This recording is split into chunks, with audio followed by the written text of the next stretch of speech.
Vaya abriendo su Biblia al capítulo 4 de los Hebreos. Hebreos capítulo 4, versos 13 al 16. Vamos a ir a la parte final de ese capítulo esta mañana. Y mientras pensamos en lo que el autor dice para nosotros en este pasaje, permítame recordarle el verso que estamos destacando o el verso que estamos tratando de memorizar mientras estamos en Hebreos 4, es Hebreos 4:12. Permítame arrancar ahí, porque la palabra de Dios es viva y eficaz y más cortante que cualquier espada de dos filos. Penetra hasta la división del alma y del espíritu, de las coyunturas y los tuétanos, y es poderosa para discernir los pensamientos y las intenciones del corazón. Bueno, esta es la palabra de Dios. Esta es la palabra que Dios mismo estaba hablando para su pueblo en el desierto, como veíamos la semana pasada. Esa es la misma palabra de la cual David podía testificar mientras escribía el Salmo 95. Esa es la misma palabra de la que el autor de los Hebreos estaba haciendo referencia cuando escribía a la audiencia original. Y es la misma palabra que el día de hoy proclamamos, predicamos, anunciamos. Es poderosa. Penetra hasta la división del alma y del espíritu, de las coyunturas y de los tuétanos, de los pensamientos y de las intenciones. Bueno, y este pasaje no está hablando de partir el cuerpo en varias partes. No es a lo que el pasaje apunta. No está hablando de eso. Está hablando simplemente de lo poderoso que es la palabra de Dios para ir a la persona más íntima. Es decir, su palabra no está llegando a mis oídos, no está llegando a mi mente, no está llegando a mi intelecto. La palabra de Dios busca ir a la parte más profunda de tu ser. Busca revelar quién eres tú y busca mostrarte quién es Dios. Y lo hace de una manera tan gloriosa que cuando la palabra realmente nos muestra quién es Dios, entonces podemos unirnos al profeta Isaías en el capítulo 6, podemos unirnos a Pedro cuando estaba ahogándose y más o menos decir algo así: Señor, soy un pecador y tú eres realmente santo, perfecto, providente, soberano, omnisciente, porque realmente la palabra te está mostrando todo el carácter de Dios. Esa espada a la que el autor a los Hebreos se refiere en el verso 12, dijimos que era una espada pequeña, diminuta. El término griego es machaira, y eso apunta a un pequeño cuchillo. Hay tres formas de apuntar hacia la machaira. La machaira era la pequeña espada que los soldados romanos usaban para el combate cuerpo a cuerpo. No usarías una machaira si tú ibas sobre un caballo y querías ir derribando soldados. Usarías una grande espada para eso. Pero la machaira es una pequeña espada de doble filo que tiene la intención de penetrar hasta lo más profundo del ser, en el caso de un enemigo, para aniquilarlo claramente. Así que hay dos formas, hay dos metáforas que pudiéramos usar para esta espada, y me voy a introducir con eso. Eso bien pudiera ser el bisturí de un cirujano. La machaira de Dios bien pudiera ser el bisturí de un cirujano. Y solo la palabra de Dios tiene la capacidad de abrir nuestro pecho, y solo la palabra de Dios tiene la capacidad de ir a lo más profundo del corazón y de entonces trabajar con aquellas áreas de nuestras vidas que necesitan estar a cuentas con Dios. Y por eso nosotros decimos gracias a Dios que la palabra es como un bisturí. Pero no por nada este pasaje está donde está en la epístola a los Hebreos. Una de las funciones de los sacerdotes en el Antiguo Testamento era presentar sacrificios delante de Dios, como leímos en Levítico 16. Los sacerdotes prácticamente tenían que descuartizar a sus víctimas. Y para que eso sucediera, ellos tenían que usar un pequeño cuchillo que pudiera entrar y entonces derribar, destrozar, limpiar, purificar a los animales. Era un trabajo sucio, claramente lo sabemos. La sangre brincaría, la sangre sería expulsada de esos animales mientras los sacerdotes estaban presentando el sacrificio. Por eso es que uno de los elementos del tabernáculo es que ellos contaban con un lavatorio al interior. Pero entonces pensemos que este pasaje, Hebreos 4:12, está colocado precisamente antes de introducir a Cristo en esta carta como el gran sumo sacerdote. Que necesitaba un sacerdote para hacer su ministerio en el tabernáculo, necesitaría un cuchillo. Por eso la palabra de Dios hace eso para nosotros. Es como un cuchillo que nos penetra, que nos destroza, que derriba nuestros argumentos, que derriba nuestra lógica, que derriba las mentiras que hemos creído con el paso del tiempo. Observa cómo en los primeros 13 versos el autor de los Hebreos ha hablado de la necesidad de encontrar descanso en el Señor. Y hemos dicho que ese descanso solo está en Cristo. Y aunque ese descanso es una invitación para quien no tiene a Cristo, debe de exhortarnos. Así que vamos a entrar a una sección larga en la epístola, una sección que ya se nos introdujo en el 2:7 y en el 3:1, cuando el autor nos ha dicho que nuestro Señor es el sumo sacerdote. Pero ahora esa sección va desde el 4:14 y hasta el 10:18. Y a lo largo de esos 6 capítulos, una y otra vez el autor va a regresar a la idea del sumo sacerdocio. Va a regresar a la idea de cómo entendemos el sacerdocio de Cristo en nuestras vidas. Así que nada más, permíteme recordarte que esta epístola tiene partes expositivas, donde se nos declara algo, y partes exhortativas. Y esta mañana no es la excepción. Este pasaje que vamos a considerar tiene una parte expositiva. El autor nos está diciendo por qué Cristo es el gran sumo sacerdote, y tiene 2 exhortaciones hacia nuestras vidas. Así que la observación que nosotros tenemos en Hebreos de un sumo sacerdote es la descripción cristológica más distintiva. Si algo distingue a Hebreos del resto de las cartas, del resto de las epístolas del Nuevo Testamento, es que Hebreos habla de manera excelsa acerca de la obra de Cristo como un sacerdote. Observe que hay otras cartas escritas por Pablo, escritas por Pedro, por Juan, donde se habla del sacrificio de nuestro Señor Jesús, donde se habla del Calvario, donde se habla de la obra salvífica de nuestro Señor Jesús. Pero cuando vas a Hebreos y tienes que ver cómo es Cristo para Hebreos, cómo es Cristo para el autor de Hebreos, lo que va a brincar a tu mente, lo que va a brincar en tu lectura rápidamente es la descripción del sumo sacerdote. Leamos versos 14 al 16. Teniendo pues un gran sumo sacerdote, anote eso, un gran sumo sacerdote que trascendió los cielos, Jesús, el Hijo de Dios, retengamos nuestra fe, porque no tenemos un sumo sacerdote que no pueda compadecerse de nuestras flaquezas, sino uno que ha sido tentado en todo, como nosotros, pero sin pecado. Tentado en todo, como nosotros, pero sin pecado.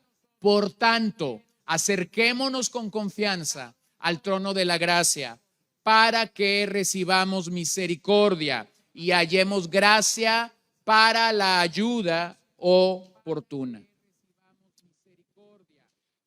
Qué maravilloso pasaje, corto, breve, si usted lo quiere ver así, pero que contiene grandes verdades y sobre todo grandes bendiciones para nuestras vidas. El argumento del autor al día de hoy ha demostrado que Jesús es superior a los profetas, capítulo 1. Jesús es superior a los ángeles, capítulo 1 y 2. Jesús es superior a Moisés, capítulo 3. Jesús es superior a Josué, capítulo 4. Y ahora está listo para comunicarnos que Jesús es superior a Aarón. ¿Quién era Aarón? Bueno, Aarón era el primer sumo sacerdote que la nación de Israel tuvo. El liderazgo de Moisés para la nación de Israel vino acompañado del sacerdocio de Aarón, el primer sumo sacerdote que el libro de Éxodo nos comunica que hubo fue Aarón. Los sacerdotes provenían o tenían que venir de la tribu de Leví. Aarón era un descendiente de esa tribu, sus hijos descendían de él, aunque leemos de Levítico 10 que Nadab y Abiú fueron fulminados por el Señor porque ellos ofrecieron fuego extraño delante de la casa de Dios, delante de la presencia de Dios. Pero entonces Aarón fue ese primer emblema que los israelitas tuvieron de el sumo sacerdote. Observe algo. La tribu de Leví participaba en ese servicio que había para la casa de Dios, para la presencia de Dios. Ellos tenían el gozo, pero también tenían la responsabilidad y el privilegio a la par de ministrar en ese lugar. Las tareas eran diversas, las tareas eran diferentes, pero todos tenían el gran gozo de participar de la presencia de Dios. ¿Qué representaba originalmente esa tienda de campaña, después llamada tabernáculo y después finalmente llamada templo en días de Salomón? ¿Qué representaba ese lugar para Israel? ¿Lo recuerda? La presencia de Dios. Ese lugar representaba la presencia de Dios. Observe que cuando Dios da indicaciones para que ese lugar esté en un punto del campamento israelita, el primer lugar que Dios señaló para que la tienda de comunión se asentara fue específicamente el centro del campamento. Lo voy a decir de otra manera, el corazón del campamento. En la parte central del campamento israelita se encontraba la tienda donde Moisés podía comunicarse con Dios. Al norte había 3 tribus asentadas, al sur, al este y al oeste otras 3 tribus, 4 por 3 me da 12, 3 para cada latitud. Así que en el centro está el tabernáculo. ¿Qué es lo que Dios quería comunicar con eso? Mi presencia es central. Mi presencia es algo real para ustedes. Mi presencia les debe de importar. Mi presencia debe de ser preeminente y prominente entre ustedes. De tal forma que la Biblia nos da la idea de que la comunidad entera, bueno, no tenían el privilegio de Moisés de poder entrar en esta tienda de comunión con el Señor. Como ninguna otra tribu, una vez que las leyes se emitieron o se dieron, tenían el gozo que los levitas tenían de poder presentarse delante del Señor. Pero observe algo. Cuando Aarón fue sumo sacerdote, no había otro sumo sacerdote. Es decir, esta era una posición de privilegio, de tanto privilegio que no había varios sumos sacerdotes. Era un solo sumo sacerdote en turno. Y cuando muriese, entonces sería levantado otro sumo sacerdote. Había muchos sacerdotes, pero solo había un sumo sacerdote en turno. Hebreos entonces señala al hombre que es el sacrificio y al sacerdote que lo ofrece. ¿Por qué nuestro Señor es más grande que Aarón? Porque cuando nuestro Señor presentó su sacrificio delante del Padre, Él es el sacrificio y a la vez Él es el sacerdote que está prendiendo ese sacrificio. Bueno, eso no pasa en ninguna página del Antiguo Testamento. El sumo sacerdote, los sacerdotes se presentaban delante de la presencia del Señor con un sacrificio. El único lugar donde el sacerdote y el sacrificio es el mismo, es en la persona y en la obra de Cristo. Así que lo que tenemos aquí es la cristalización del mensaje de Hebreos, el punto focal hacia donde Hebreos nos está llamando la atención y a donde nosotros deberíamos de ser cautivados por esa idea del sumo sacerdocio de Cristo. Pero necesitamos ir al Antiguo Testamento y necesitamos acudir a la teología bíblica de la propia Biblia y preguntarnos qué función tenían los sacerdotes. ¿Qué función tenían los sacerdotes del Antiguo Testamento? Dos funciones básicamente. Número uno, representaban a Dios ante el pueblo. ¿Cómo lo hacían? Enseñaban la ley.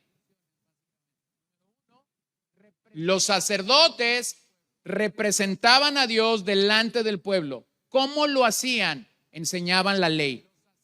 Le comunicaban al pueblo cómo Dios decía que ellos deberían de andar.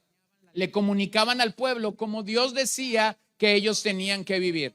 En otras palabras, querían lograr que la ley que Moisés había recibido de parte de Dios tuviera esta realidad en la nación. Hay un punto donde lo ves muy claramente, lo entiendes muy claramente, y eso es después del exilio. Nehemías capítulo 8, no vayan ahí, pero ahí está. Cuando Esdras ha estado leyendo la ley desde la mañana hasta la tarde, llega un momento en el que hace una pausa. Y cuando hace esa pausa, entonces le pide a los levitas que vayan y entren entre el pueblo. Era como si Moisés estuviera aquí sobre como si Esdras estuviera aquí sobre este púlpito y ha estado predicando desde las 7 de la mañana aproximadamente hasta las 3, 4 de la tarde. Estuvo repitiendo la ley. Ya algunos se durmieron, otros ya se despertaron. Unos llegaron temprano, otros llegaron más tarde. Pero llega el momento en el que Esdras dice, me voy a parar y ahora necesito asegurarme que todos han entendido lo que ya les dije. Entonces para. ¿A quién manda Esdras para asegurarse que todos saben cómo la ley tiene que ser aplicada? ¿A los rubenitas? ¿A los de la tribu de Gad? ¿A los de la tribu de Dan? No. Si usted observa, dice que Esdras mandó a los levitas. ¿Quiénes eran los levitas? Eran sacerdotes. Era gente que conocía la ley. Y entonces yo no sé si lo hicieron en grupos de 10, de 15 o de 100 personas, pero estos se comenzaron a meter en pequeños grupos y comenzaron a ir a donde estaban los más lejanos de Esdras y comenzaron a decir, ok, Esdras ha estado predicándonos la ley toda la mañana. ¿Podrían decirme qué fue lo que él dijo?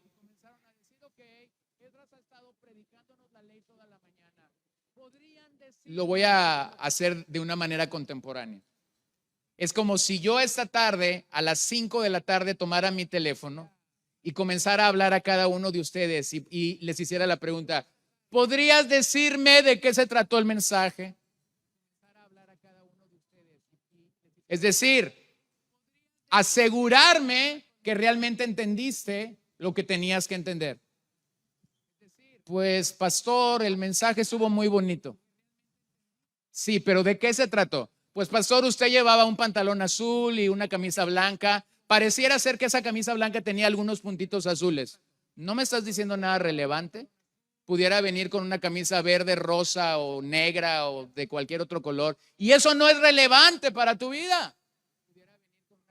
Entonces observa cómo es que cuando Dios diseñó el sistema sacerdotal, Dios dio esta tarea. Representaban a Dios ante el pueblo, enseñando la ley. Número 2, los levitas representaban al pueblo ante Dios ofreciendo sacrificios.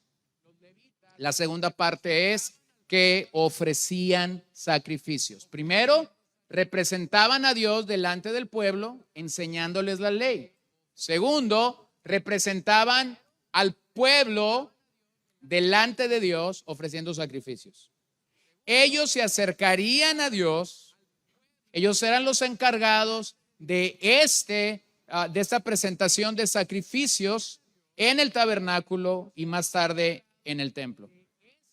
A eso apunta el sacerdocio en el Antiguo Testamento. Así que Jesús, nuestro hermano mayor y nuestro gran sumo sacerdote, de acuerdo a lo que Hebreos escribe aquí, fue tentado en todo, pero sin pecado.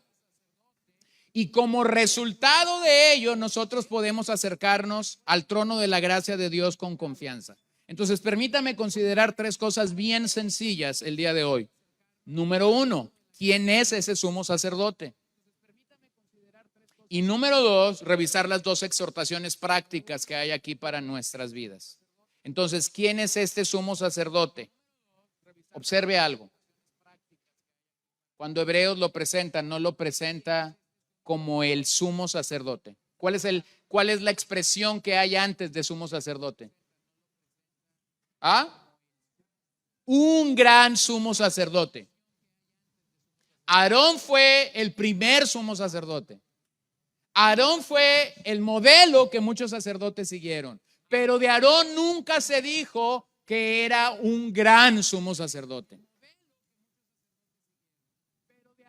De hecho, en el original hay un juego de palabras. Ya la expresión por sí sola, la expresión sumo sacerdote, por sí sola comunica gran sacerdote. Véanlo en el enfoque del Antiguo Testamento. ¿Se acuerdan que les dije? Había muchos sacerdotes, pero había solo un sumo sacerdote. Esa expresión sumo sacerdote ya por sí sola comunica gran sacerdote. Pero cuando el autor de los Hebreos quiere enfocar a este Cristo, entonces dice de él un gran sumo sacerdote. O sea, está haciendo uso de una figura para exagerar lo que quiere decir. Es decir, no ha habido nadie como él. Él es mayor que Aarón por mucho.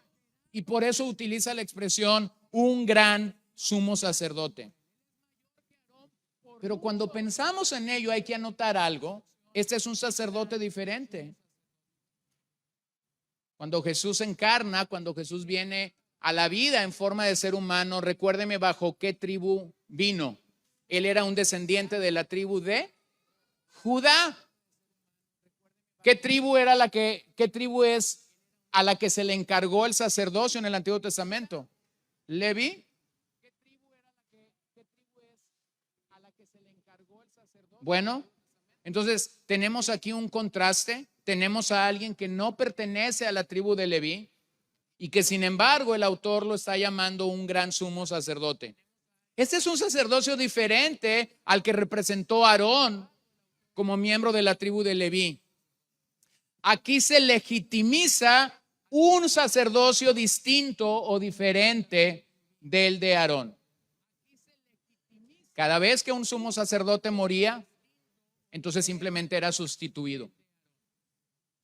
Cada vez que un sacerdote no podía acudir a sus tareas diarias, ellos tenían turnos. Y cada vez que alguien no podía asistir a su tarea diaria, entonces era sustituido. Pero este sacerdote al que el autor de los Hebreos nos está comunicando no es sustituido jamás.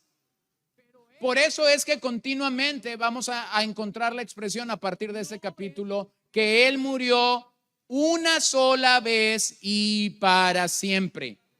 Vean Hebreos 8:1.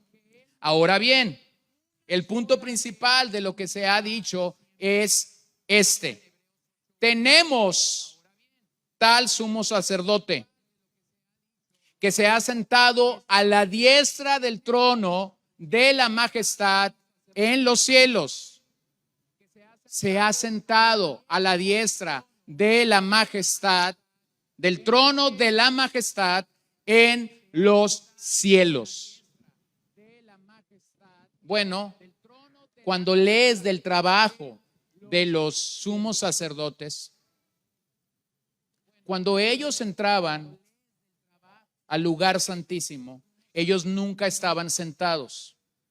¿Cuántas veces el sumo sacerdote tenía la oportunidad de entrar al lugar santísimo? ¿Lo recuerda? Una sola vez, ¿cada cuánto? Cada año. No era que el sumo sacerdote podía entrar cuantas veces quisiera en el día. No, eso sería mucho. No era que el sumo sacerdote podía entrar en una visita mensual al lugar santísimo. Aunque él era el líder encargado de todo lo que pasaba, aunque bajo ese gran sacerdocio caía la responsabilidad de muchas cosas en el tabernáculo y en el templo, no es que él, como el líder de toda la tribu de levitas, tenía la posibilidad de entrar cuantas veces quisiera. De hecho, Levítico 16, que leímos hace unos minutos, relata cómo el sacerdote o el sumo sacerdote se acercaría al Señor en lo que se conoce como el día de la expiación, llevaría la sangre, la colocaría sobre el propiciatorio y entonces tendría la oportunidad de saber si el Señor ha perdonado a la comunidad de Israel. ¿Y cómo sabíamos si el Señor no había perdonado a la comunidad de Israel? El sumo sacerdote moría. Es decir, juicio caía sobre él, por eso es que tenían que hacer alguna cosa preveyendo que pudiera caer fulminado el sumo sacerdote. ¿Se acuerdan qué es lo que tenían que hacer? Colocaban una cuerda sobre el sumo sacerdote, de tal forma que si las campanillas que estaban en la borda de su vestido ya no se oían, era porque él ya no estaba caminando.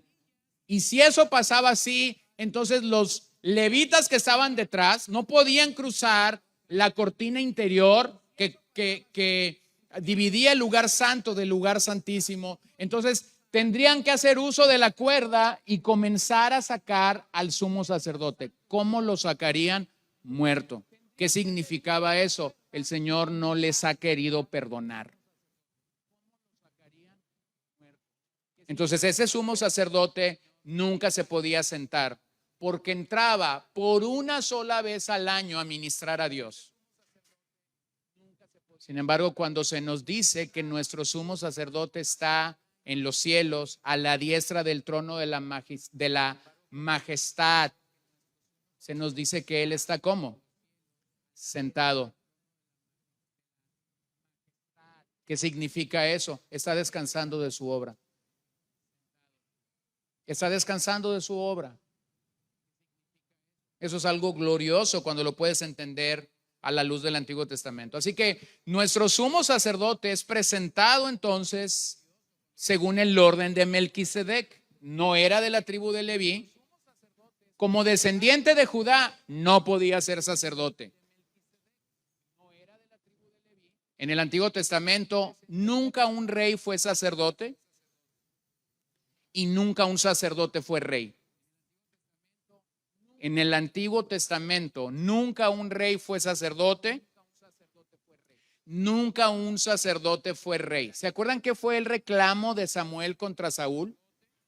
Aquel día que Samuel llegó un poco tarde, Saúl, ¿qué había hecho? Había tratado de fungir como un sacerdote. Y el Señor le dice, eso no es posible para ti. Entonces, si nunca un rey fue sacerdote y si nunca un sacerdote fue rey en el Antiguo Testamento, entonces no podíamos tener a nuestro Señor como sacerdote proveyendo de Judá, no es descendiente de Leví. Entonces Hebreos lo comunica o lo presenta que él es realmente su sumo sacerdote según el orden de Melquisedec. Bueno, ¿quién es Melquisedec?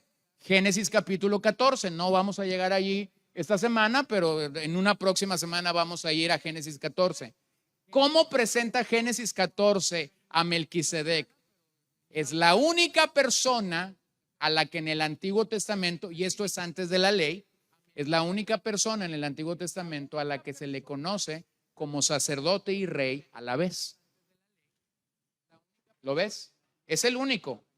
Entonces, cuando Cristo viene y es presentado en Hebreos, el autor de Hebreos dice que Él es nuestro sumo sacerdote según la orden, no de Aarón, sino según la orden de Melquisedec. ¿Qué sabemos de esa orden? No sabemos mucho, pero de lo que sí estamos seguros es que Melquisedec era sacerdote y rey a la vez. Así que no nos vamos a detener mucho allí, porque iremos más adelante a revisar Génesis 14. Pero hay 5 razones en este pasaje de su gran sumo sacerdocio y quisiera revisarlas contigo esta mañana. Número 1, Jesús traspasó los cielos. Jesús traspasó el cielo.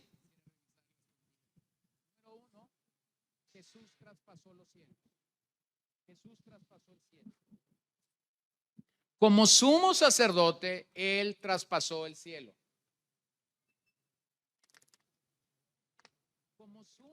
Y no me voy a meter en el dilema del primer cielo, el segundo cielo, el tercer cielo, el cuarto, el quinto. Traspasó. Llegó hasta donde tenía que llegar. Punto.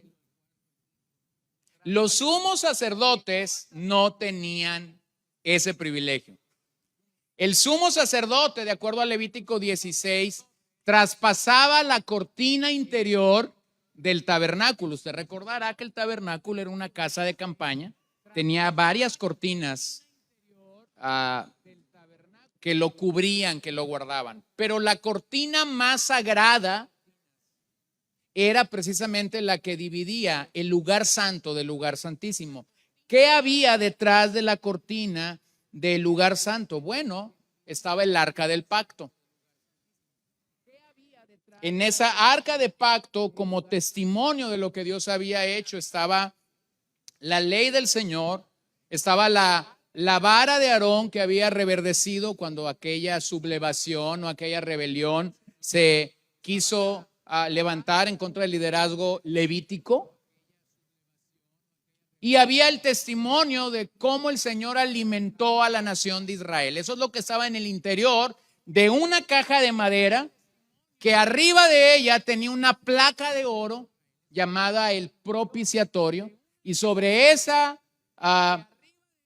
placa o esa lápida de oro había 2 arcángeles que guardaban o cubrían lo que allí pasaba. Bueno, el asunto del día de la expiación era que el sumo sacerdote entraría hasta el lugar santísimo y colocaría la sangre de aquel macho cabrío sobre el propiciatorio.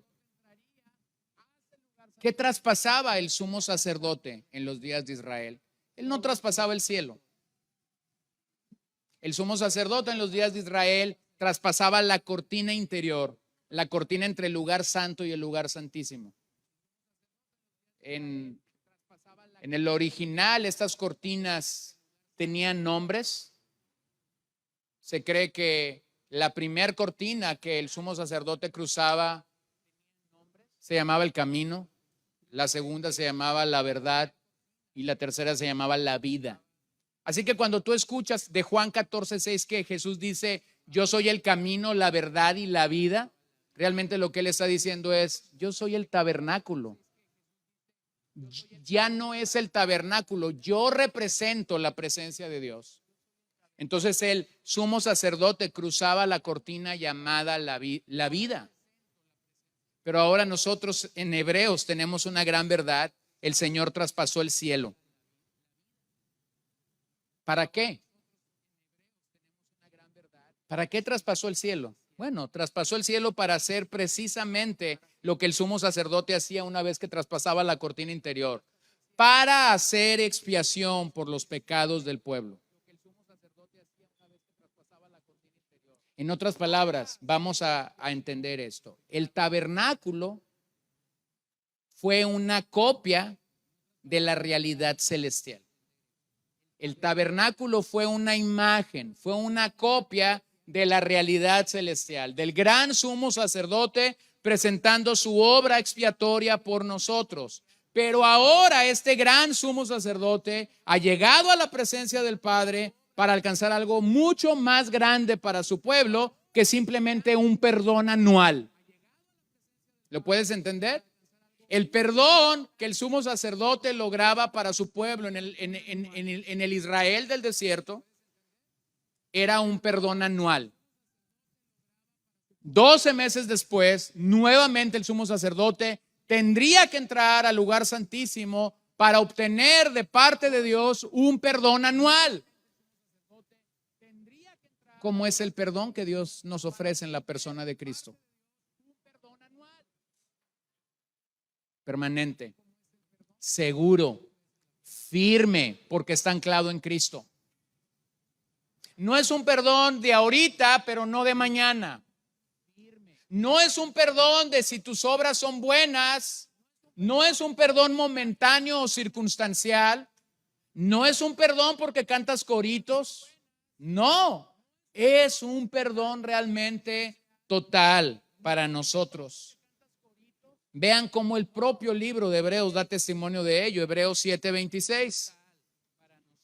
Porque convenía que tuviéramos tal sumo sacerdote, santo, inocente, inmaculado, apartado de los pecadores y exaltado más allá de los cielos. Traspasó los cielos. Está exaltado más allá de los cielos. Vean el 9:11. Pero cuando Cristo apareció como sumo sacerdote de los bienes futuros, a través de un mayor y más perfecto tabernáculo. Aquí está, Cristo es un mayor y más perfecto tabernáculo, no hecho con manos, es decir, no es de esta creación. Y vean Hebreos 9:24, porque Cristo no entró en un lugar santo hecho por manos, una representación del verdadero. Entonces, ¿qué te está diciendo este pasaje? Que el tabernáculo era una representación del verdadero. Entonces, ¿dónde está el verdadero tabernáculo? Es un tabernáculo celestial, sino en el cielo mismo, para presentarse ahora en la presencia de Dios, y dígalo conmigo, en la presencia de Dios por nosotros. ¿Qué está haciendo? Nos está representando. ¿Qué hacían los sacerdotes? Representaban al pueblo delante de Dios. Entonces, ¿qué tenemos en la imagen o en la figura del sumo sacerdote? Tenemos a un representante que está en los cielos delante del Padre. ¿Qué nos comunica esa idea? ¿O qué es a donde queremos llegar? Que en nuestro Señor tenemos el medio del libre acceso a Dios. Libre acceso a Dios. ¿Cómo logramos libre acceso a Dios? Hay una sola razón, hay una sola explicación para que tú y yo como pecadores podamos tener libre acceso a Dios. Y es que nuestro sumo sacerdote nos expió. Es que el Señor traspasó los cielos para presentar una expiación por ti y por mí. Él no ministró en el tabernáculo terrenal. Él no estuvo en la tienda de comunión, Él no estuvo en el tabernáculo del desierto, Él no estuvo en el templo de Salomón, Él no estuvo en el templo después del exilio, Él no estuvo en el templo que Herodes el Grande construyó. Él está en el cielo, Él expió nuestros pecados, pero observe algo, el sumo sacerdote entraba y salía. Jesús no está entrando y saliendo. Jesús entró, hizo expiación por nuestros pecados, se quedó allí, está sentado a la diestra de Dios. ¿Y qué está haciendo sentado a la diestra de Dios? Está intercediendo por nosotros. Está gobernando con el poder de su palabra. ¿Le parece poco? Porque es que podemos unirnos al escritor de los Hebreos y decir que este sumo sacerdocio es mejor que el de Aarón. Número 2, lo segundo que el autor nos comunica acerca de este gran sumo sacerdote es que Jesús es el Hijo de Dios. Bueno, eso pareciera ser para ti, para mí algo, posiblemente sea algo sencillo, posiblemente lo vemos, bueno, sí, Él es el Hijo de Dios. Bueno, permíteme nada más comunicarte algo. Jesús es el título humano que nuestro Señor tuvo. El Hijo de Dios es su título divino. Cuando la Biblia señala Hijo de Dios o Cristo, está hablando de un título divino. Cuando señala el nombre Jesús, está hablando de su humanidad. Así que por eso la Biblia tiene una expresión, llamamos a nuestro Señor en esta expresión, Jesucristo. ¿Qué comunica eso? Que tanto es hombre como Dios. Pero ahora el autor está diciendo, Jesús, el Hijo de Dios. Y eso en el original se conoce como una yuxtaposición. Es decir, está uniendo dos cosas, la humanidad y la divinidad de Jesús. Vean cómo, por ejemplo, el apóstol Juan lo usa en la primera carta de Juan 1:7. Hace uso de esta misma yuxtaposición y dice, pero si andamos en la luz como Él está en la luz, tenemos comunión los unos con los otros y la sangre de Jesús, parte humana, su Hijo, parte divina, nos limpia de todo pecado. ¿Puedes entenderlo? Como el gran sumo sacerdote, en cumplimiento a la palabra de Dios, ofició como sumo sacerdote delante del Padre para ti y para mí, y lo hizo como hombre y a la vez lo hizo como Dios. Bueno, Aarón tampoco pudiera haber hecho eso, porque Aarón solo hubiera podido cumplir con la humanidad, jamás con la divinidad. Aarón como humano hubiese sido igual que tú y yo, un pecador. Pero nuestro gran sumo sacerdote, como dice este pasaje que leímos, fue tentado en todo, pero ¿qué? Sin pecado. Aarón fue el primer sumo sacerdote, pero de él no se puede decir que fue sin pecado. Número 3, Jesús tiene una posición superior.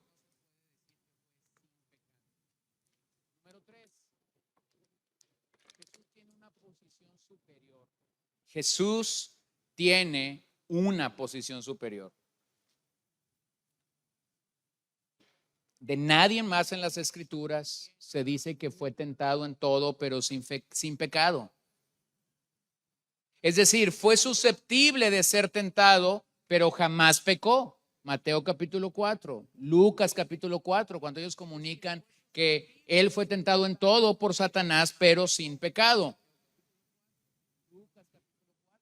Ahora hay un detalle aquí que a nivel teológico causa mucha controversia y simplemente voy a decirlo de una manera sencilla para que lo puedas entender. El escritor no está sugiriendo que Jesús tuviera que hacerse idéntico a la humanidad caída para redimirla. Porque de él se dice que fue tentado en todo, pero sin pecado. De nosotros no se puede decir lo mismo. Nosotros somos tentados en todo o en algunas cosas, dependiendo, y no se va a poder decir de nosotros, pero sin pecado.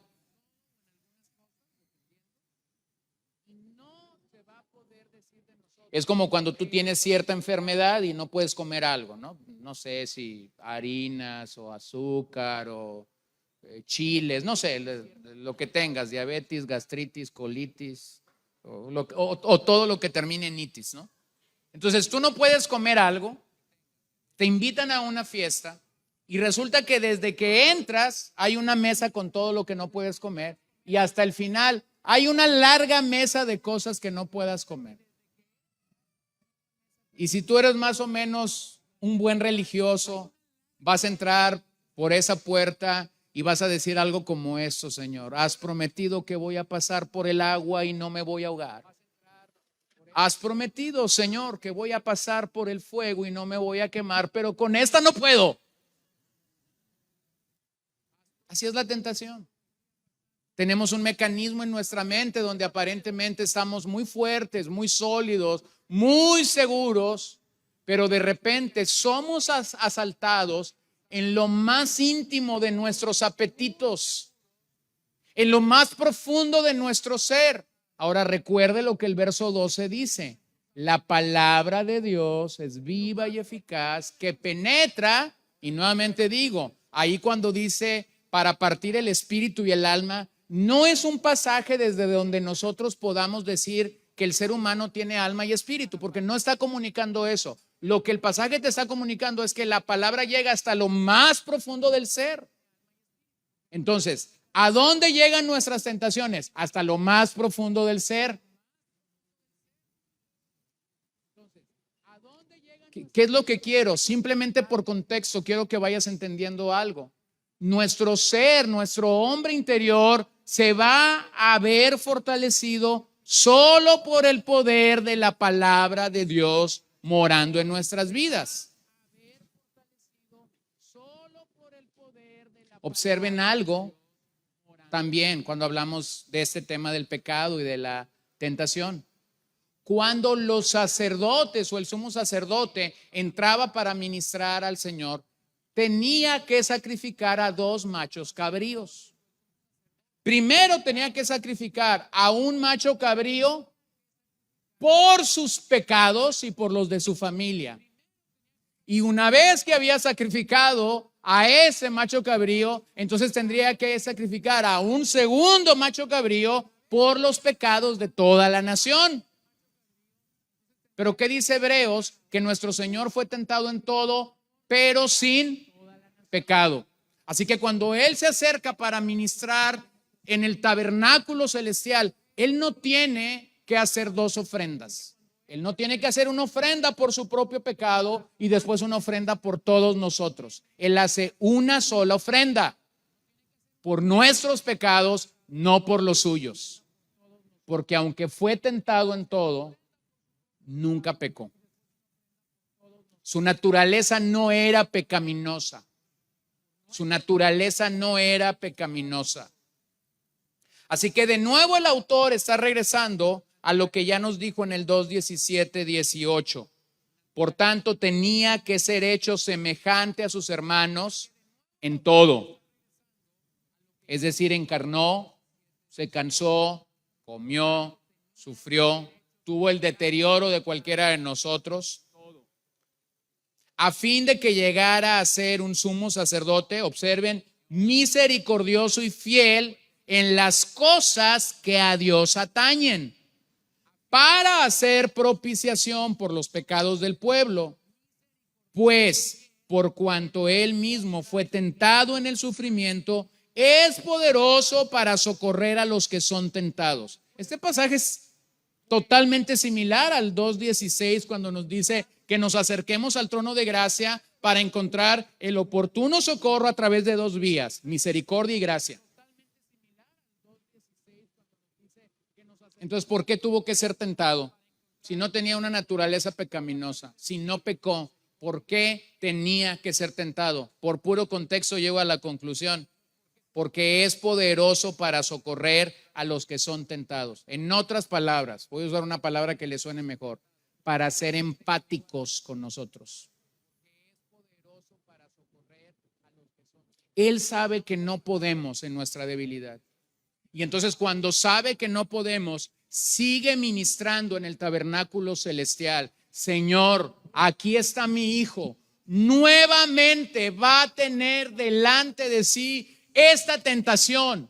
Él ya sabe que vamos a ser tentados porque es omnisciente. Por favor, guárdalo. La intercesión de Cristo en el trono de Dios, delante del trono de Dios, es una intercesión por sus hijos. Y eso quiero aclararlo y quiero que lo tengas bien claro. ¿Cómo está orando Cristo en su trono delante del Padre? ¿O por quién está orando? Específicamente está orando por sus hijos. Nosotros podemos orar por un vecino, podemos orar por nuestros parientes que no son creyentes, podemos orar para que la obra misionera en la India avance o que Uganda pueda conocer al Señor, y podemos tener todas esas oraciones. A veces hasta me asusta el tipo de oraciones que podemos tener, ¿no? Señor, te presento a mi gato, te presento a mi pajarito que no ha cantado este día. Cosas de ese tipo, ¿no? Pero el Señor no está orando en su trono por trivialidades o por cosas que no tienen sentido. Él está orando por ti, por mí, como nuestro intercesor.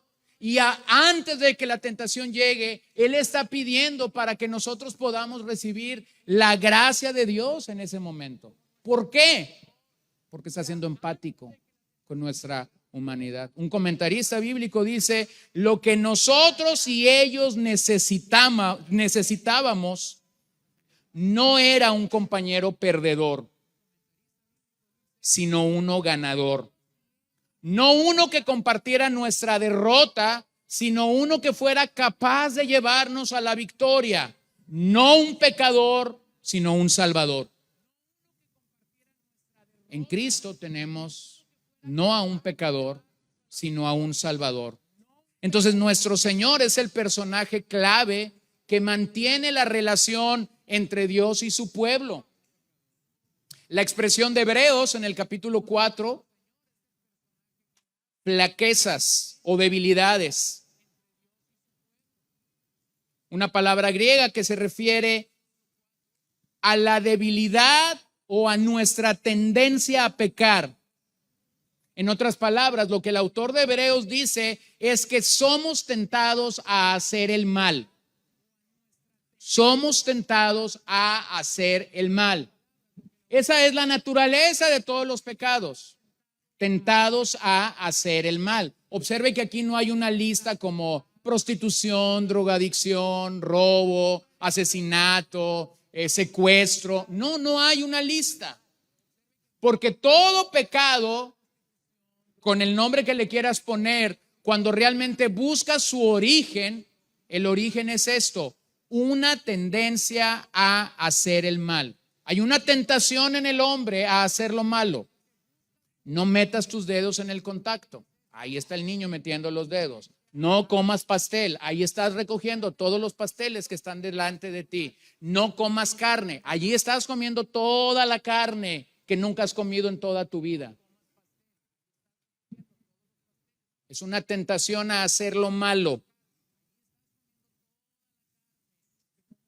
Pero entonces el pasaje da un giro y señala que Jesús fue tentado en todo, pero sin pecado. Eso nos introduce entonces a la impecabilidad de Cristo. Él no pecó. Él nunca pecó.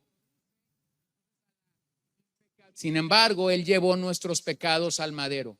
¿Cuáles? Todos. Los pasados, los presentes y los futuros. Todos. ¿Qué requería esa lista de pecados? Requería un sacrificio perfecto. Requería un sacrificio perfecto. ¿Cómo era ese sacrificio perfecto? Pues la ofrenda tenía que ser representada por uno que fuera libre del pecado.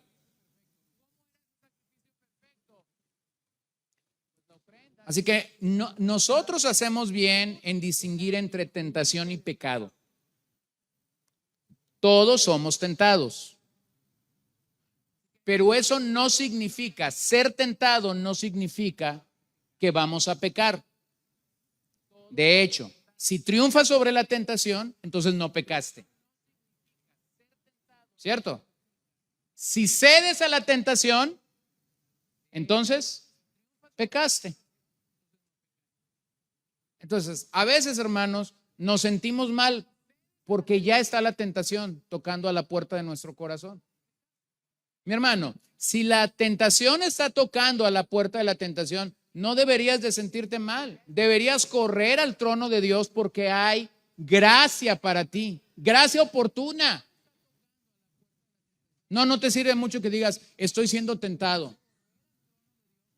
Ay, estoy muy atribulado porque estoy siendo tentado. Bueno, principio original, corre de ahí, tal y como José lo hizo con la esposa de Potifar, ¿no? ¿Se acuerdan de ese relato en Génesis? Está la esposa de Potifar seduciéndolo, está diciéndole de cosas, y entonces José salió huyendo. Tal y como Pablo le dijo a Timoteo, huye de las pasiones juveniles. Bueno, hay momentos en las Escrituras cuando un hombre muestra su valentía huyendo y no quedándose. Tal como José y tal como Pablo le está diciendo a Timoteo, huye de las pasiones juveniles. Entonces, en el sentido común, nosotros deberíamos huir de la tentación. ¿Qué significa eso? No estar en el lugar donde está siendo tentado. Nosotros deberíamos huir de la tentación. ¿Qué significa eso? No estar en el lugar. Es como una ocasión, mi hermano Jonathan, yo y Gabriel Velázquez estábamos llegando a una conferencia en Guadalajara. Estábamos bien jóvenes, claramente. Y usted sabe, cuando uno es joven y cuando uno es grande también, tiene la maña de entrar a una habitación de hotel y prender la televisión. No sé por qué. Pero entonces prendimos la televisión y resulta que el hotel estaba codificado para prender en un canal de pornografía. Yo tenía 13, yo tenía 12, mi hermano tenía 14 y posiblemente Gabriel tendría 17, 18. Así que el maduro era Gabriel. Y algo había que hacer.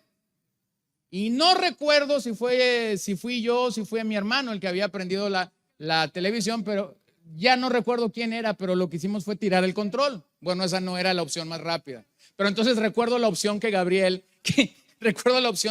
fue jalar la sobrecama de la cama. Usted que ha ido a un hotel sabe que las sobrecamas en los hoteles siempre están amarradas, no sé por qué las amarran como tamal, pero siempre están así amarraditas, ¿no?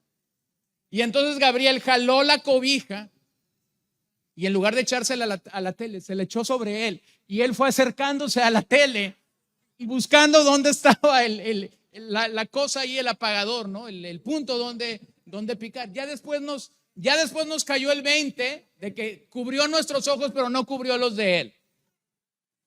Lo que quiero decirles es que no debemos hacer eso con la tentación. Tenemos que cubrir nuestros ojos. O sea, ¿por qué quedarme en el lugar donde está siendo tentado? Huye. No te quedes allí. Pero entonces nosotros podemos reconocer la diferencia entre ser tentados y pecar. Bueno, ¿cuándo paso de ser tentado a pecar? Cuando se dice la tentación. Cuando viste más de lo que tenías que ver. Cuando hablaste más de lo que tenías que hablar. Cuando te quedaste en el lugar donde no te tenías que quedar. Número 4. Jesús está en su trono de gracia. Jesús está en su trono de gracia. Vean por qué Él es el gran sacerdote. Fue precisamente en este trono donde Cristo hizo expiación por nosotros y por los pecados. Es precisamente en este trono donde Él está dispensando gracia para todos nosotros en la vida. Este trono de gracia cumple lo que el propiciatorio no podía cumplir en el tabernáculo. Hay algo en la teología, hay algo que conocemos como el tipo y el antitipo. En el tabernáculo teníamos el tipo y ese tipo era el propiciatorio. El sacerdocio llegaba, el sumo sacerdote llegaba y ponía sangre sobre el propiciatorio. Bueno, eso es un tipo de Jesús. Pero el antitipo es Jesús en el Nuevo Testamento y precisamente lo que aquí se está cumpliendo es algo que era imposible en el Antiguo Testamento.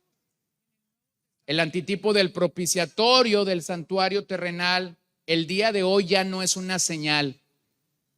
Ya no es una señal colocar sangre sobre el propiciatorio. El día de hoy es una obra completada y constante que nos ayuda divinamente en todas nuestras necesidades. Observe que Él está en su trono de gracia y Él permanece en su trono de gracia. Así que podemos estar seguros que cuando somos tentados hay misericordia y hay gracia suficiente para nosotros. Pero también debemos observar algo. algo que es necesario y algo que es verdadero. Para un creyente genuino, el trono de Dios es un trono de gracia.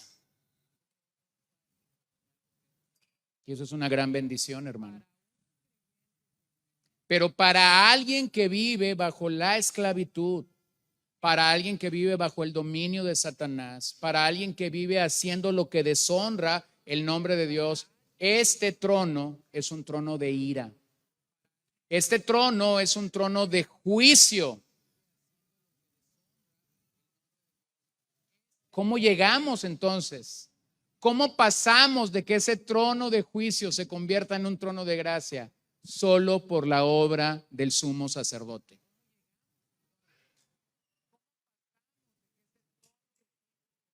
Bueno, ese mensaje no vendería mucho si tú te paras en una plaza y dirías, el trono de Dios es un trono de juicio y todos están perdidos.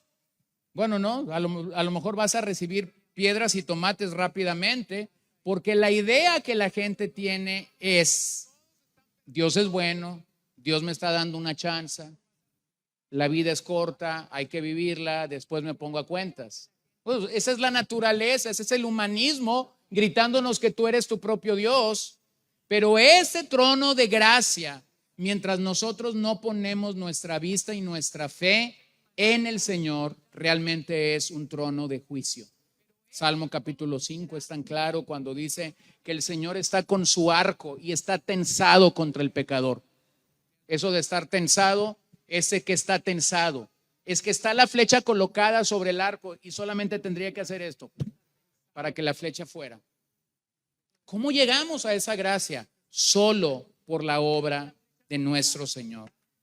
Pero debes entender que es solo por Cristo que ese lugar para ti puede ser un trono de gracia. Número 5, Jesús está ministrando misericordia y gracia. ¿Para quién está ministrando misericordia y gracia? Para sus hijos.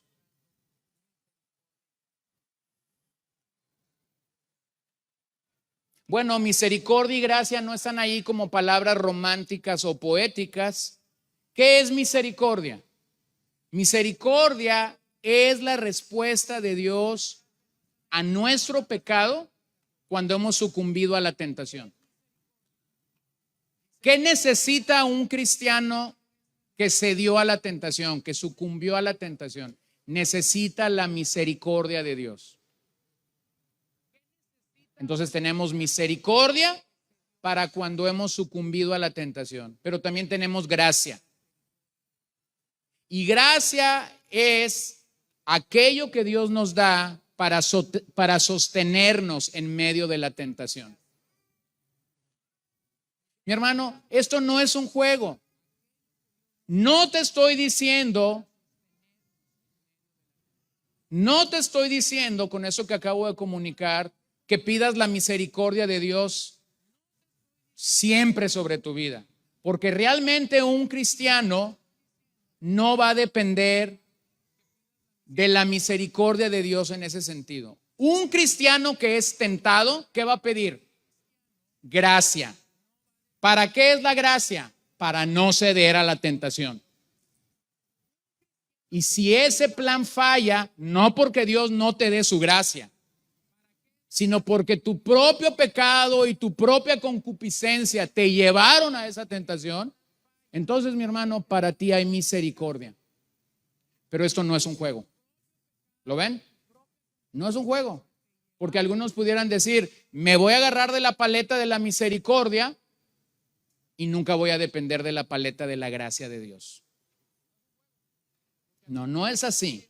No sucede así.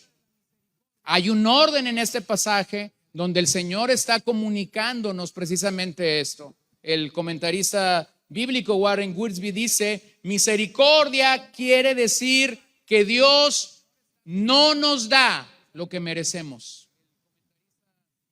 Gracia significa que Dios nos da lo que no merecemos.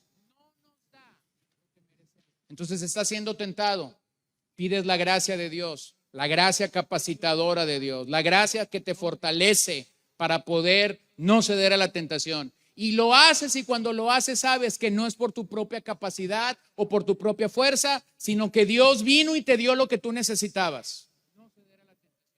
Pero si eso no fue posible y cediste a la tentación, entonces tienes que correr a la presencia de Dios y recibir misericordia. Así que vean cómo Jesús nos brinda apoyo poderoso. Jesús nos brinda apoyo poderoso en nuestras debilidades y agonía.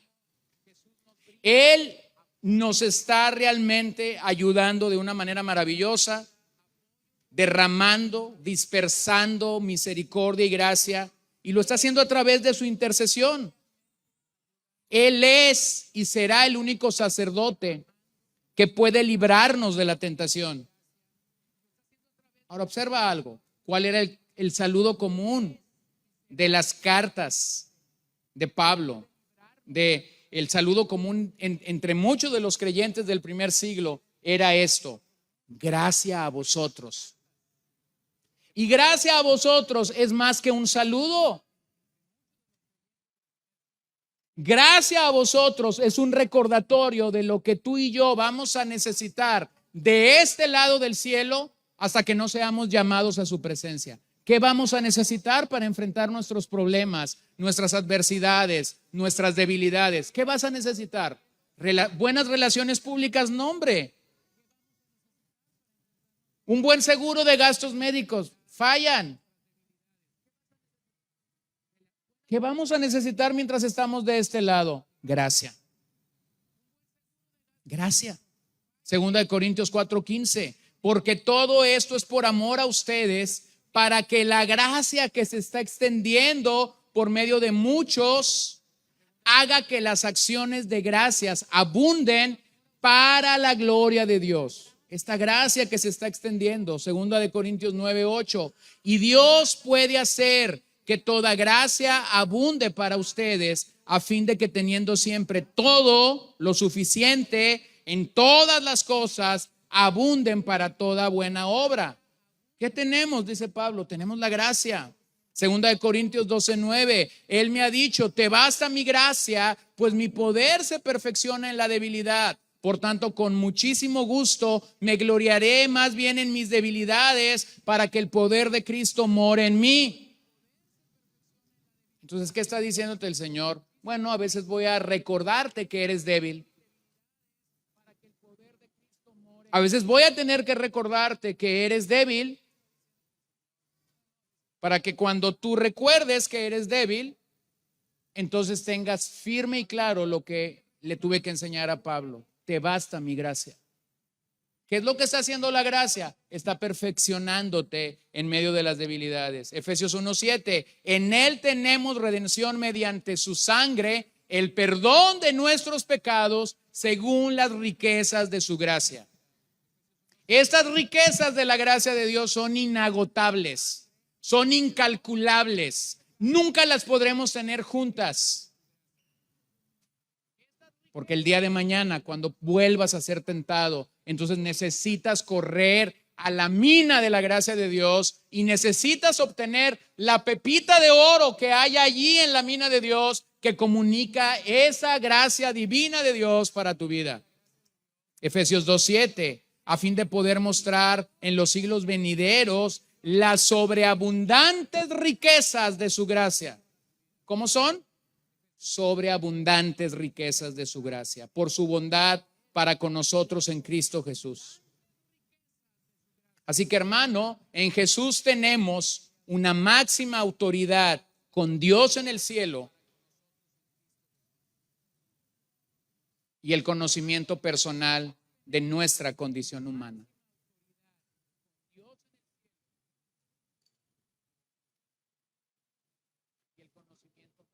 Ningún sumo sacerdote del antiguo pacto pudo estar en el tabernáculo celestial presentando expiación por nuestros pecados.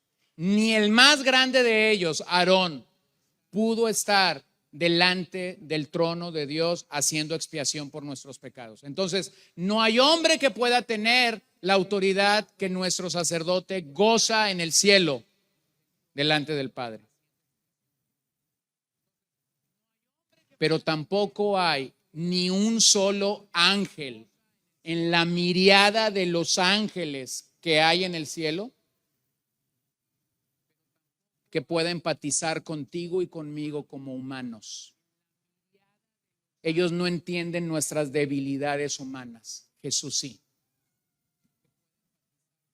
Entonces, ¿qué tienes en el cielo? Tienes un sumo sacerdote, un gran sumo sacerdote que te está representando perfectamente, pero que puede ser empático contigo y conmigo en nuestras debilidades.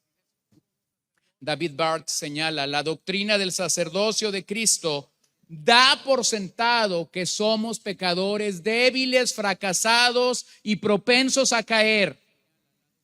¿Cómo no acercarnos si su ministerio sacerdotal es precisamente lo que necesitamos en nuestra debilidad humana? Hermano, ¿estás experimentando debilidad en tu vida? ¿Te sientes fracasado? ¿Te sientes desalentado? ¿Te sientes desanimado? No corras con ningún ser humano. Acércate al trono divino. Nuestras debilidades y flaquezas humanas no van a tener respuesta en otros seres humanos. La única respuesta está en el trono divino. Allí hay gracia, allí hay misericordia y allí hay poder para ti. Pero ¿cuál es nuestro error? Nos sentimos mal e inmediatamente buscamos a otro ser humano. ¿Y sabes cuál es el problema con eso? Que mayormente lo que vamos a recibir de otro ser humano son cositas acá en la espalda. Ay, sí, te entiendo. Ah, yo estoy contigo. ¿Eres cristiano realmente? ¿Eres realmente cristiano? Corre al trono. Corre al trono. Hay un lugar seguro para ti y para mí. Cada vez que nos sentimos flacos, cada vez que nos sentimos débiles, cada vez que nuestras piernas tiemblan, hay un lugar. Entonces, el autor da dos exhortaciones y vamos a correr en ellas, pero sí las voy a ver. Primera exhortación, retengamos nuestra fe. De nuevo, regresamos al punto de la confesión, de la profesión o de la fe. Ya hemos dicho que cuando el autor habla de fe aquí, está hablando de una confesión personal, está hablando de una profesión de fe, está hablando de nuestra lealtad a Cristo, de confiar en Él. ¿De qué deberíamos de confiar? Él nos representa delante del Padre, por lo tanto deberíamos confiar en Él. Al inicio de esta serie mencionaba esta confesión acerca de Jesucristo. Es una confesión que declara muy bien lo que la carta o la epístola de los Hebreos comunica en estos 13 capítulos que tenemos de nosotros. Jesucristo es el Hijo de Dios, es nuestro sumo sacerdote. Él está sentado a la diestra de la majestad en las alturas, sentado a la mano derecha de Dios. Desde allí intercede por nosotros y gobierna con el poder de su palabra. Jesucristo preserva, preservará y salvará nuestras almas del sufrimiento, dándonos misericordia y gracia. Eso es lo que un genuino creyente a la altura de la epístola de los Hebreos debe de hacer. Debe retener su fe. ¿En quién? Solo en Jesucristo. Solo en Jesucristo, mi hermano. Debemos recordar entonces que los oyentes originales de esta epístola estaban siendo tentados a dejar su confesión de fe en Cristo, a dejar su confianza en este Cristo y entonces correr al antiguo sistema sacerdotal.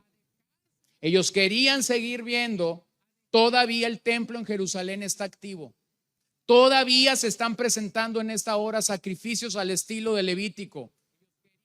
Ellos querían seguir viendo correr la sangre de estos machos. Ellos querían seguir llevando animalitos al templo. De eso está hablando el autor cuando dice de aquellos que quieren retroceder. De eso está hablando a su audiencia original. Necesitan retener su profesión en Cristo y olvidarse del sistema antiguo de adoración. En esta epístola no hay duda. Si hay una epístola en la Biblia que te comunica quién es el Señor Jesucristo, es esta. Si hay una epístola que te invita a estar seguro en la obra de Cristo, es esta. Así que el asunto es, ¿cómo aplicaré eso a mi vida? Bueno, permíteme recordarte, no hay nada que escape a su palabra. No hay nada absolutamente que escape a su palabra. Si Él ha dicho, entonces Él lo cumplirá.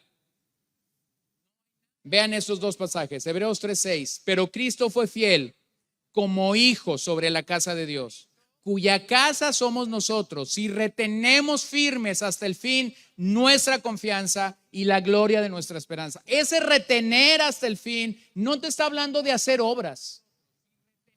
Ese retener hasta el fin te está hablando de tu confesión acerca de quién es Jesucristo.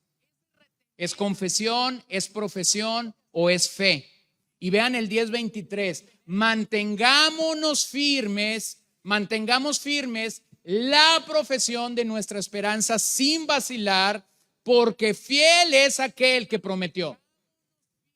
Fiel es aquel que prometió. Bueno, aquí hay un recordatorio, Dios es fiel, nosotros somos infieles. Hay una lucha entre nuestra infidelidad y la fidelidad de Dios. Pero ¿a qué nos está llamando esto? Mantén tu confesión clara acerca de quién es Jesucristo para ti. La palabra ahí retener es krateo y significa simplemente sigue comprometido con Jesús.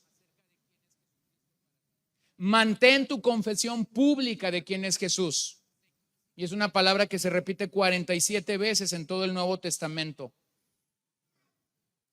¿Cómo podemos retener algo tan glorioso, algo tan grande? O como ya nos lo dijo Hebreos en el capítulo 10, acerca de una salvación tan grande. ¿Cómo es que tú y yo podemos retener eso? Mi hermano, solo podemos retener cuando estamos anclados en la obra del gran sumo sacerdote. No hay otra forma en la que un genuino creyente va a poder mantenerse caminando en el Señor los 10, los 15 o los 20 años de vida que el Señor te preste. No, no es por tus obras, no, no es porque cantaste, no, no es porque ofrendaste, no, no es porque fuiste a una misión, no, no fue porque visitaste al huérfano y a la viuda, no, es porque estás parado en la obra de tu sumo sacerdote, es porque estás confiando que Él ya te expió. Es porque estás confiando en que Él está intercediendo delante del Padre. Entonces nuestra perseverancia se encuentra en nuestra dependencia de la relación con Cristo. Solo nuestro Señor puede mantenernos firmes en esta confesión. ¿Y cómo lo hace?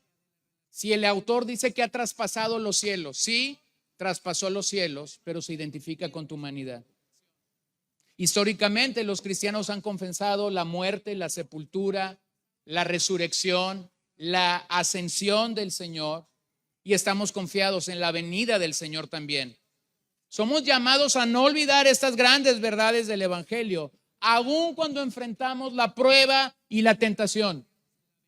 Pero aun cuando enfrentamos la prueba y la tentación, entonces podemos recordar esto una y otra vez. Solo puedo retener mi fe porque estoy anclado en Cristo. No hay otra forma. Número 2, segunda exhortación. Acerquémonos, dice el verso 16. Acerquémonos confiadamente al trono de gracia.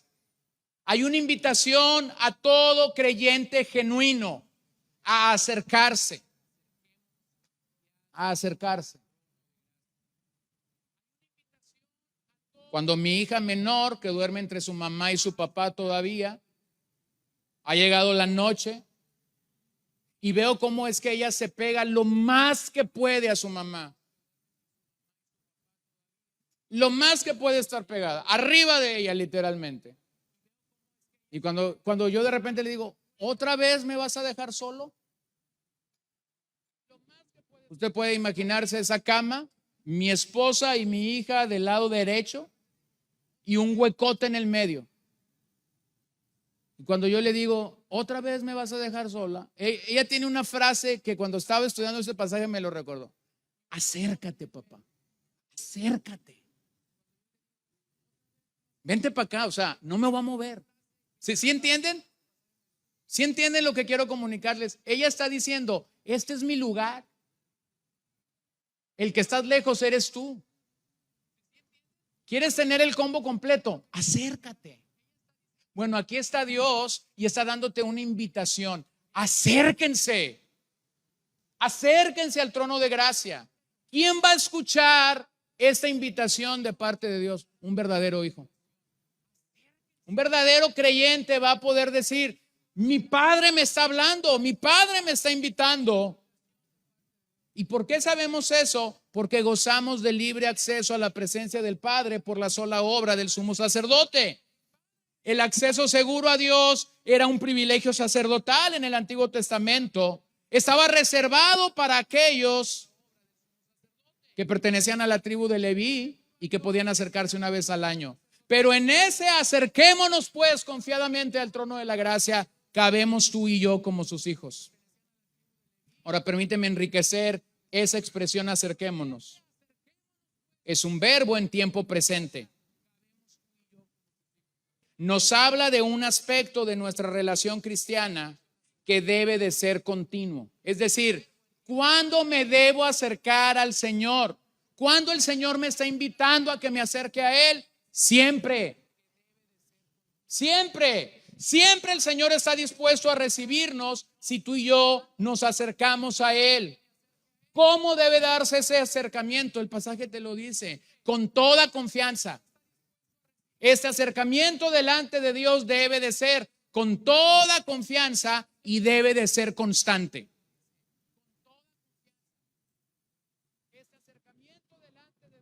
Sigue viendo ayuda y socorro oportuno en este trono de gracia, pero no será así siempre.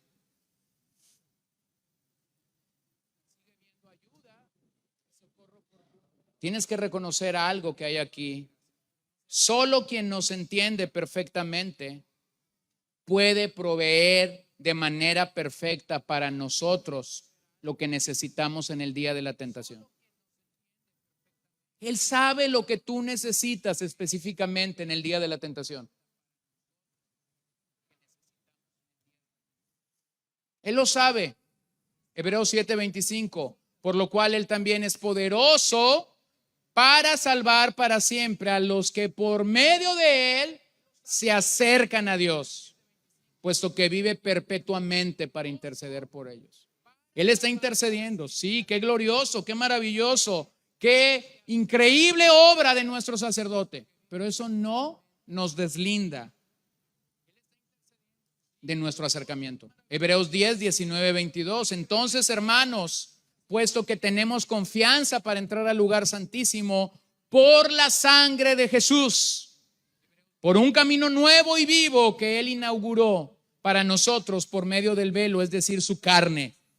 Y puesto que tenemos un gran sacerdote sobre la casa de Dios, ¿qué hacemos? Acerquémonos, dice el autor, con corazón sincero, en plena certidumbre de fe, teniendo nuestro corazón purificado de mala conciencia y nuestro cuerpo lavado con agua pura. ¿Qué es esto, hermanos? ¿Qué es esto? Dios está desarrollando relaciones personales con personas frágiles. Dios está desarrollando relaciones personales con personas frágiles. Al acercarnos a estos recursos, al acercarnos al trono de Dios, tenemos recursos sobrenaturales para perseverar y que no podrás encontrar en otro lugar. Una y otra vez debemos recordarnos dónde encontramos la ayuda necesaria y suficiente para nuestras luchas. Escuchen, no estoy restando el favor, la gracia que estas personas o estas instituciones pudieran tener en la vida de un creyente, pero un creyente genuino debe saber dónde encontrará su ayuda necesaria. No en la iglesia, no en los pastores, no en los hermanos, sino en el gran sumo sacerdote que está ministrando delante del Padre. Amén. No, nuestra ayuda no puede venir de otro ser humano que está enfrentando debilidades similares. Y con esto no estoy diciendo, no quiero que se me malinterprete, no estoy diciendo que no habrá fortaleza en la vida de tus hermanos. No estoy diciendo que un pastor no debería de aconsejar. No estoy diciendo que la iglesia no puede orar por ti. Pero lo que estoy diciendo es que nuestra dependencia principal debe de estar en nuestro gran sumo sacerdote. Me buscarán y me encontrarán, dice Jeremías, cuando me busquen de todo corazón. Clama a mí y yo te responderé y te revelaré cosas grandes e inaccesibles que tú no conoces. En la pluma del profeta Jeremías. Así que debemos instarnos unos a otros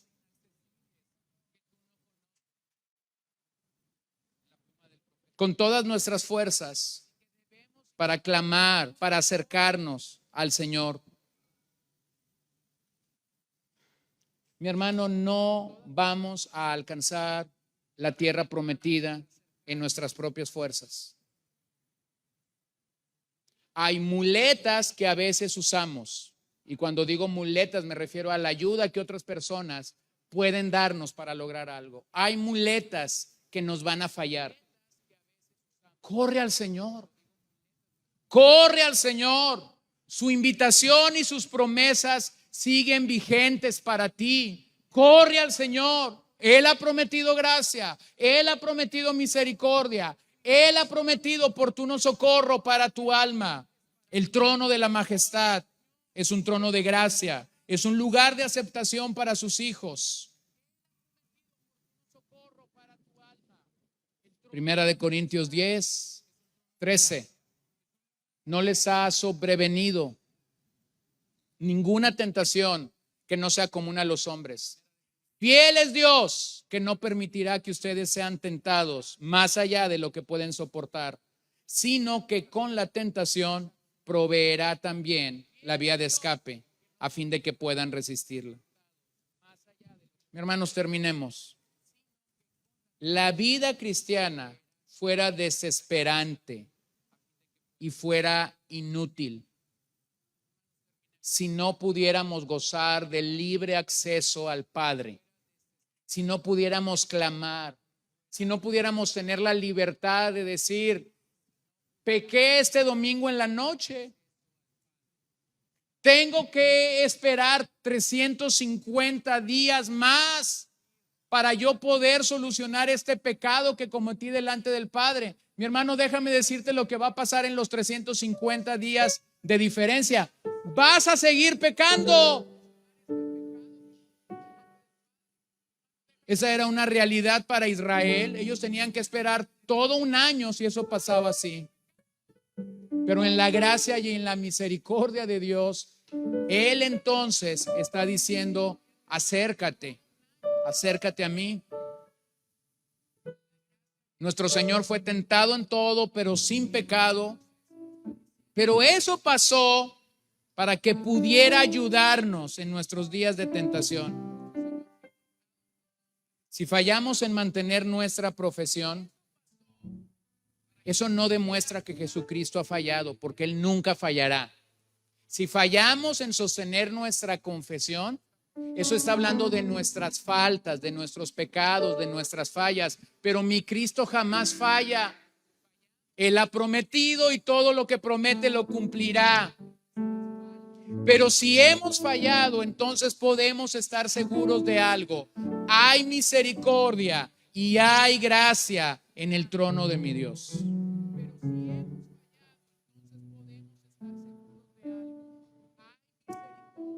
Simplemente preguntemos lo siguiente a nuestro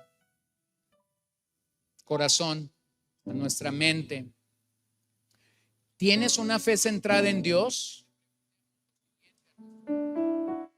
o en ti mismo?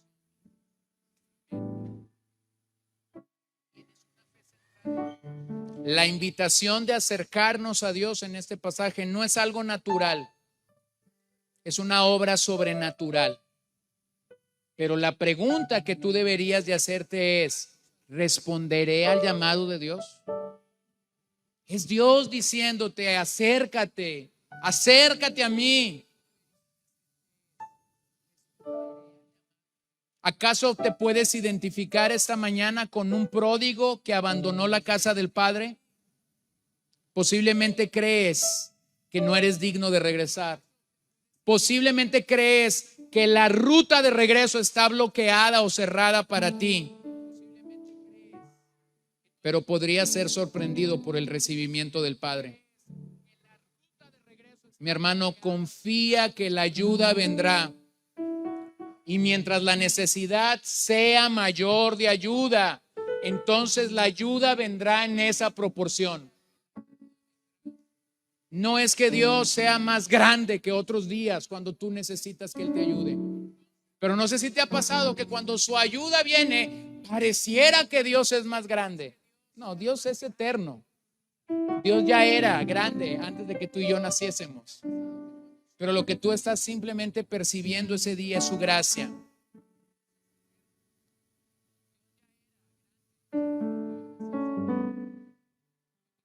Pero si tú no estás seguro de tu salvación en Cristo, necesitas acudir a este trono y recibir los beneficios de la expiación de nuestro gran sacerdote. Y si ya eres un creyente genuino, entonces necesitas acercarte a este trono para recibir misericordia y gracia, sabiendo que todos estamos bajo el ministerio intercesor de Cristo.